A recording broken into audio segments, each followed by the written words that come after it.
new to my channel or just not yet subscribed, definitely make sure to hit that subscribe button and turn the little bell on. That way you don't miss a single video. So first and foremost, for those of you that don't know, I do have my own Etsy shop.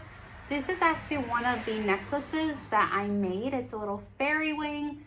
Each necklace is very limited quantity. I'm also going to start putting shirts on there. I have crystal trees, mugs, a bunch of like different things, so definitely make sure to check that out. All of the proceeds are actually going directly to our wedding fund, so I would appreciate any and all of your guys' support in that. Anyways, let's dive in to our video topic for today, and that is the most evil kids like ever. Now, the idea of a kid being evil is just so crazy to me, because when I think of kids, I think of innocence and like, how can someone take advantage of that innocence? But a lot of times kids become a certain way because of the traumatic events in their lives. So we are going to look at a couple different kids that weren't very nice. Okay, so first we have Peter Woodcock. He was 17 and he started raping and killing young children in Toronto, Canada in the 1950s. Now, he didn't really have a good childhood. He was put up for adoption by his 17-year-old mom, physically and sexually abused by his foster parents, which is so, like, I don't understand how there's not more of a vetting for foster parents. Like, adopting a child is so hard and so expensive, and it's this very like lengthy process. So I don't get why it's not the same. I mean, I understand like the why it wouldn't be expensive for foster parents, but I think it should be more work to become a foster parent, because so many kids go through this. Like, I told Jeff before, like, I wanted to be a foster parent, but I know that I would just end up trying to adopt all the kids that we foster. So I don't know if that's, I mean, I do want to adopt, but that's like, if we did, it would be like way farther down the line. Jeff is kind of on the fence, but like, I just love the idea of being able to give a child a better home, like helping them be in a better situation than they're in. Anyways, Peter would move from home to home, being constantly bullied. At age 17, however, some people say it was 16, he would stalk young kids in the Toronto area. He molested and killed a boy who was only 9 years old, and another boy who's only 6 years old, and a girl who was 4, in a very short span. And that, oh my gosh, like, I have a niece who's 4, going to be 5, and that's terrifying. And then like Sebastian's 2. I mean, it's such a short leap to that age. It disturbs me so much that somebody could do that. So he did these things and he was soon arrested. He liked to bite his victims, and with the girl, this is very disturbing, you guys. Just so you know, like, this video will probably be pretty disturbing. So if you can't like handle things like that, then I would just like move on. But he actually raped the girl partially with a tree branch. He ritually sprinkled pennies or paper clips over his victims. And he was found to be insane and locked up in a psychiatric facility, because yeah, he's not right at all. He underwent a ton of strange therapies while he was there, including being given a powerful LSD and locked in a dark room. But nothing works. Like, I mean, people like that can they be cured? So as an adult, he would continue to kill. He's just such a messed up person, and I feel like he was 17 at the time. I feel like he should have been in prison for life and not just, not trialed as, I don't know if he was trialed as a kid. I'll have to look into this one more. But what do you guys think? Have you heard of him before? And it's just so disturbing. Okay, so the next one we have is Brenda and Spencer. In 1979, a 16-year-old named Brenda and Spencer took a rifle to school. She shot 8 kids and a police officer, which luckily none of them died. She also did kill her school principal and a custodian. When she was asked why she did it, she said that she doesn't like Mondays and this livens up the day.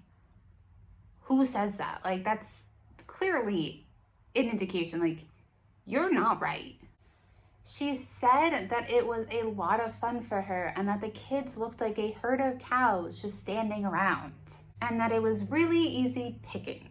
Now, before she was imprisoned, she lived in poverty with her dad. It's said that she was psychotic and also very depressed, and she's still in prison today. Next on the list, we had Edmund Kemper. Edmund Kemper was 6'9" and like 300 pounds. But at age 15, he shot and killed both of his grandparents. When he asked why he had killed his grandparents, his response was to see what it was like. He underwent tons of tests, and they discovered that he actually had a very high IQ, and he was a paranoid schizophrenic. He stayed in an institution for the mentally ill convicts until he was 21 years old. And then he would go on to continue to do bad things. I'm only like kind of grazing these people.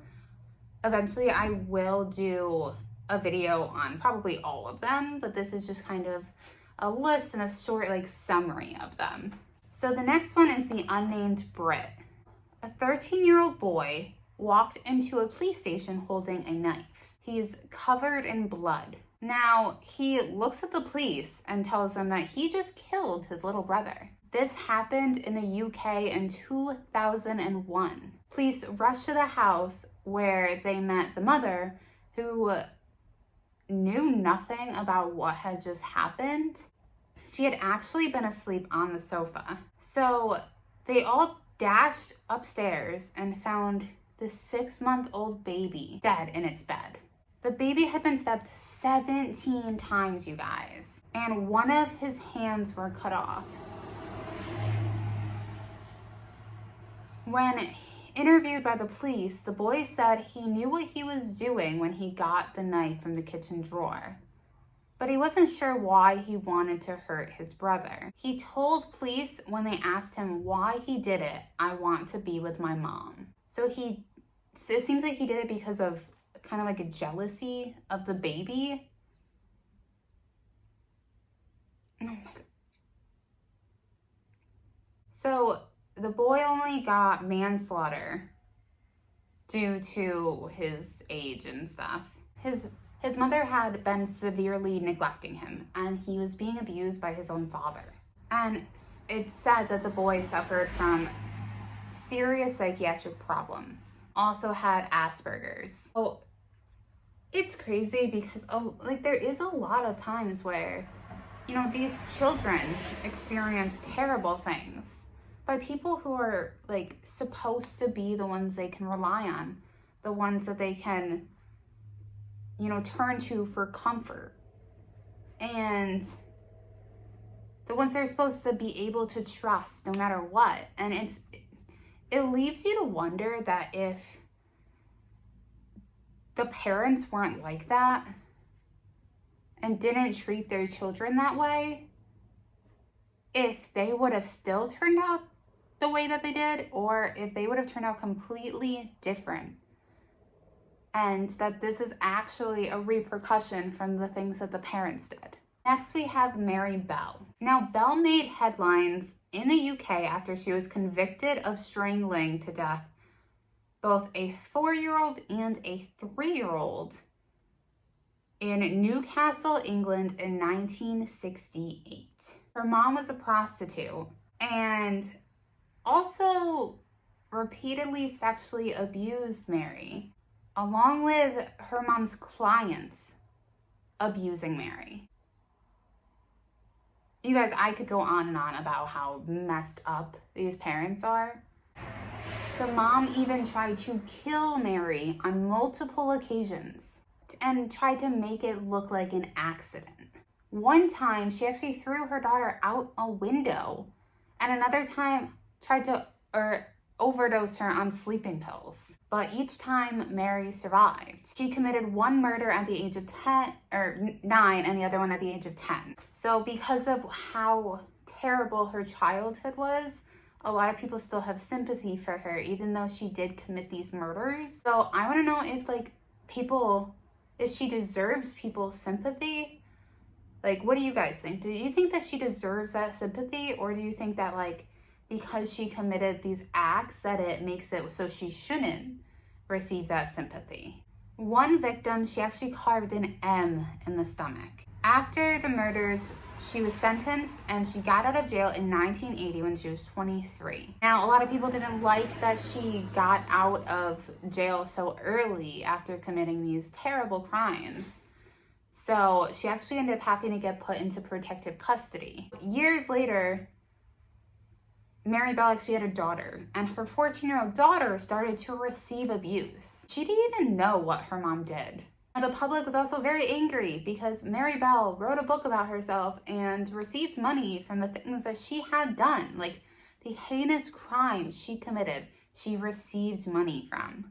Even though she did not write the book, she still received money for it. Now, the author of the book said that Bell was not a criminal, but actually just a horribly damaged child. And the tabloids that were posting how terrible it was that Belle was getting money for the book written about her actually offered her more money if she would tell them more of the story. Well, tabloids, you can't trust tabloids. Like, they have one vision in mind. It's to get money, to get the best story, to get the story first. And it's horrible. I don't know. What do you guys think? Do you think that she was just a horribly abused child and this was a repercussion of that? Which it obviously was a repercussion of that.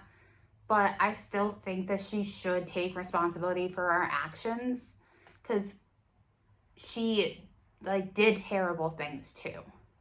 Next, we have Joshua Phillips. He killed his 8-year-old neighbor, Maddie Clifton, in 1998. There were search parties looking for this girl, and Philip was in the search parties, but it was actually his mom that discovered that he had killed this girl. Now, she checked a waterbed that was leaking in one of the bedrooms. Now, stuffed inside this bed was the beaten body of this girl. She had been beaten with a baseball bat, strangled, and repeatedly stabbed.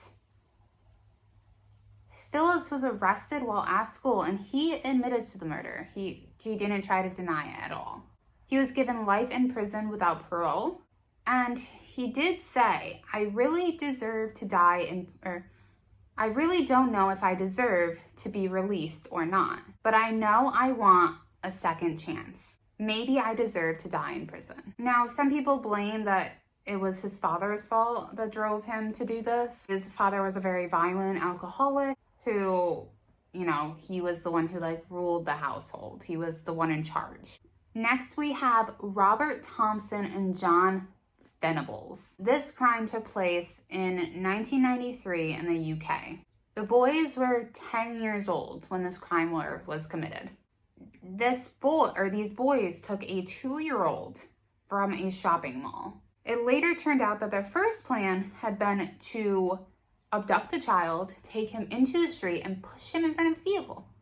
But instead, they took the child on a journey. This entire time, they were hitting the child and dropping the child on its head. People even saw them with the child, but the boys told them that the kid was their little brother, and that's not super unbelievable. Like, they're 10-year-olds. People don't think that 10-year-olds are going to do such a horrible thing. They then took the boy to a close railway where they poured paint into the little boy's eyes, stomped on him, threw stones at him, and even put batteries in the boy's orifices. They then killed him by dropping a heavy part of the railway on his head. They left the boy on the tracks where he would later be ran over by the train. Now, both boys were released in 2001. Now, today, the two men that did this, they live under different identities because obviously the public was very enraged about this. Like, it's such a terrible crime. It was premeditated.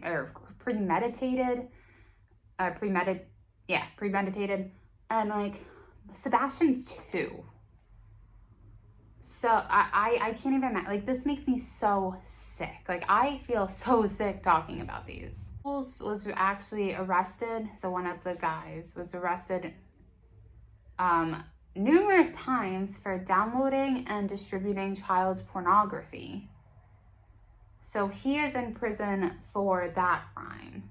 The other one, Robert Thompson, who police had said led this crime, he has not reoffended that they know of. And he is educated and has settled down in a stable relationship.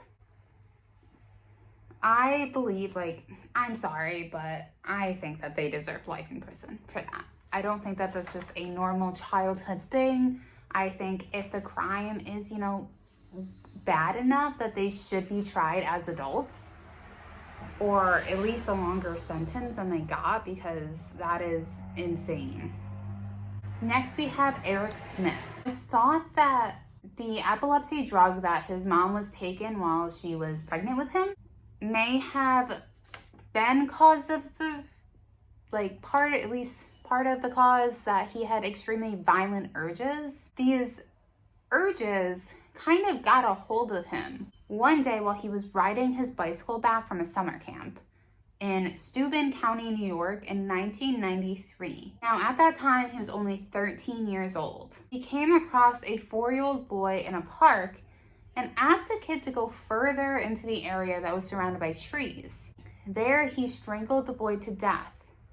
Then he raped the boy with a tree branch and also dropped a large rock on the kid's head. Now, Smith underwent a lot of psychiatric evaluation, and he was diagnosed with something that was called intermediate explosive disorder, which means that the person can just kind of go into a rage for no reason. Now, Smith actually wrote to the family saying that if he could go back in time, he would switch places with his victim and endure all the pain that he caused him, but that he can't, obviously, because he killed the boy. And he is actually still in prison right now, which he should be. Next, we have a Margi Sata. Now, this is a young Indian boy.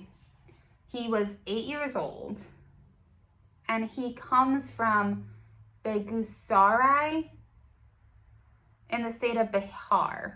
I might have pronounced a lot of words wrong there. Now, in 2006, he was convicted of killing 3 babies, including his sister and his cousin. The babies were only a few months old, and they were either strangled or their head was smashed with a stone. He was said to have conduct disorder. He was so young that they decided that he couldn't go to prison, but he spent 3 years in a psychiatric facility and also a man's home. He never denied what he did. And lastly, we have Jesse Hardin Pomeroy. This happened in 1859 in Massachusetts, and he is known as being the most evil kid in America. Now, stories do differ with how many victims he had. But he brutally tortured a lot of kids ages 4 to 8 when he was 12 to 14. Tools that he would use would be knives, sticks, pins, and rope. It said that he killed 2 children and assaulted at least 7 more. There were some reports that he tied some kids up and to a beam and whipped them until they were unconscious. With other kids, he'd put pins in their bodies and mutilated their faces with knives. Now, he found this joyful, like very joyful. It said that he loved doing these things, which I have no words for. According to his mother, he had a normal upbringing. His parents had money, they were very kind to him, there was no abuse. She also said he was a sickly kid, and around him was just this darkness. It would strangle dogs and stab cats, which a lot of, like, that's a huge sign, like hurting animals in youth. That's a huge sign of somebody ending up like a serial killer. Now, after his first few tortures, he was caught and sent to juvie, but was released just after a year. What? Later, 2 kids were found stabbed and tortured and dead, and one had almost been castrated. And they found out it was him. He was convicted of first-degree murder and was sentenced to be hung. But because he was a child, some people didn't agree with this. So his sentence would later be reduced to solitary confinement. He would try to escape a number of times, but was unsuccessful, and so he gave up. It said that during this time, he actually read 8,000 books and became fluent in several languages. In all, he served 59 years. Died at age 72, 1932. So what do you guys think about all of these horrible children? I mean, like, I just, it's so sickening that kids are capable of this. Like, you don't think of kids when you think of these horrible crimes. You have to wonder, like, is it just something in their head? Or is it because of the way they were raised? Or if some people are actually born so evil? I don't know, you guys. Let me know all of your guys' thoughts and comments. I do want to dive into some of these a little bit more. So let me know if you would be interested in those. I know that these are like heart-wrenching, like stomach-twisting cases, and they make me so uncomfortable. But let me know, you guys, and make sure to hit that thumbs up button. Until next time, I love you guys. Bye.